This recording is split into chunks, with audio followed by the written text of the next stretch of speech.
Vidyasri Subramaniam thought for the day. இது வந்து அந்த காலத்தில் நடந்த கதை. ஒரு கிராமத்தில் ஒரு வைத்தியரும் அவங்க ஒய்ஃபும் இருந்தாங்க.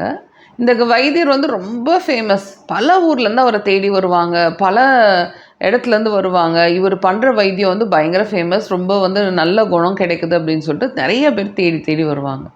ஆனால் இவர் வந்து என்ன பண்ணுவார்னா, காலைல எழுந்திரிச்சோடனே ஒரு வைத்தியம் பார்க்க ஆரம்பிச்சிருவார். ஒரு 10-11 மணி வரைக்கும் வைத்தியம் பார்ப்பார். அப்புறம் வந்து நிறுத்திக்குவார். அப்புறம் இவர் சாப்பிடுவார். அப்புறம் வந்து சாப்பிட்டு முடிச்சுட்டு இவர் உடனே காட்டுக்குள்ளே போயிடுவார். காட்டுக்குள்ளே ஏதோ தேட போகிறாரு.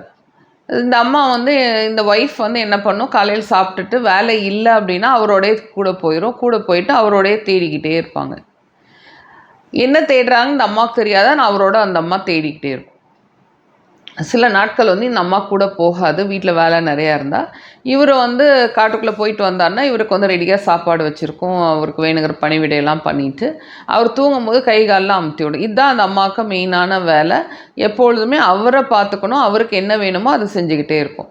ஸோ பல காலங்கள் இப்படியே கடந்து போகுது. பல காலங்கள் வந்து இதே வேலையை அவங்க செஞ்சுக்கிட்டே இருக்காங்க. அப்படியே வயசாகிருக்கு. வயசாயும் அவர் வந்து இந்த காட்டுக்குள்ளே போய் தேடுற வேலையை நிறுத்தவே இல்லை. ஒரு நாள் இந்த வைத்தியர் வந்து காட்டுக்குள்ளேருந்து வெளியில் வந்து வீட்டுக்கு வரும்போது வீட்டில் பார்த்திங்கன்னா வித்தியாசமான ஒரு ஆள் நின்றுட்டு இருந்தது. வீட்டுக்குள்ளே போய் பார்த்தா ஒரு இளமையான பொண்ணு நிற்குது. இளமையான பொண்ணு என்னன்னு, யாரும்மா நீ எதுக்கு இந்த வீட்டுக்குள்ளே வந்த, யாரை கேட்டு உள்ளே வந்தேன்னு ஒரு லப்போதிப்போன்னு கத்த ஆரம்பிக்கிறார். என் மனைவி எங்கே அப்படின்னு கேட்டோடனே இந்த பொண்ணு வந்து அப்படியே என்ன பண்ணுறதுன்னு தெரியல. அவர் வாழ் கத்துனோடனே டப்புக்குன்னு அவரோட காலில் வந்து இந்த பொண்ணு விழுந்துரும். காலில் விழுந்தோடனே எந்திரிம்மா, ஏமா நீ என்னோட காலில் விழுற, எந்திரினோடனே எந்திரிச்சு அந்த பொண்ணு சொல்லுது, நான் தாங்க உங்கள் மனைவி அப்படின்னா தம்மா சொல்லுது. சொன்னோடனே இவர் வந்து, நீ தான் என்னோடய மனைவியா, என்னோடய மனைவிக்கு வயசாகிடுச்சு, நீ இளமையான ஒரு ஆள் வந்து நிற்கிறோன்னொன்னே, ஒரு நிமிஷம் உட்காருங்க, பொறுமையாக நான் சொல்கிறத கேளுங்க, உட்காருங்கன்னு சொல்லிட்டு அவர் உட்கார வச்சு அந்த அம்மா சொல்லுது, நான் வந்து நீங்கள் வந்துடுவீங்கன்னு சொல்லிவிட்டு நான் வந்து உங்களுக்கு வந்து கஞ்சி காய்ச்சிட்டு இருந்தேன். கஞ்சி கிளறிட்டு இருந்தேன். அப்போ வந்து என்னோடய கரண்டி வந்து உடஞ்சி போயிடுச்சு. கரண்டி உடஞ்சி போகணுன்னு என்ன பண்ணுறதுன்னு தெரியல. அதனால் நான் என்ன பண்ணேன் அப்படின்னா, அந்த கஞ்சியை வந்து ஒரு குச்சி எடுத்து நான் வந்து கிளற ஆரம்பித்தேன். குச்சியை வச்சு கிளற ஆரம்பித்தோடனே அந்த கஞ்சி வந்து கருப்பாயிருச்சு. ஐயோ, கஞ்சி கருப்பாயிருச்சேன்னு சொல்லிட்டு அந்த கஞ்சி எடுத்து நான் ஓரமாக வச்சுட்டு, நீங்கள் வந்துடுவீங்கன்னு சொல்லிட்டு உங்களுக்கு நான் புது கஞ்சி காய்ச்சி வச்சுருக்கேன் அப்படின்னு அந்த அம்மா சொல்கிறாங்க. சரி, அந்த கருப்பான கஞ்சி என்னாச்சு அப்படின்னதுக்கு, இல்லை நான் வந்து கஞ்சி காய்ச்சிட்டே இருக்கும், எனக்கு ரொம்ப பசி ஆயிடுச்சுன்னு சொல்லிட்டு நான் வந்து உங்களுக்கு வந்து நல்ல கஞ்சி வைக்கலான்னு சொல்லிட்டு அந்த வந்து கருப்பான கஞ்சி நான் குடித்தேன். கருப்பான கஞ்சி குடித்து கொஞ்ச நேரத்துலேயே வந்து பார்த்திங்கன்னா என்னோடய தோலெல்லாம் மாறி நான் வந்து என்னை இளமையான தோற்றம் எனக்கு வந்துருச்சுன்னொன்னே இவர் அப்படியே ஷாக் ஆகி பார்க்குறாரு.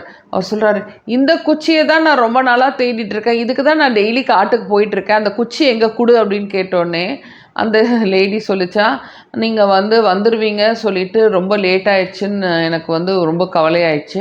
அதனால் நான் வந்து அந்த கிளறின குச்சியை வந்து திருப்பி அடுப்பில் போட்டு அந்த அடுப்பில் போட்டு அந்த நெருப்பில் தான் வந்து இப்போ பண்ண கஞ்சியை பண்ணோம் அப்படின்னோடனே இவருக்கு வந்து என்ன பண்ணுறதுன்னு புரியல. அது என்ன குச்சினே இவர் பார்க்கவே இல்லை.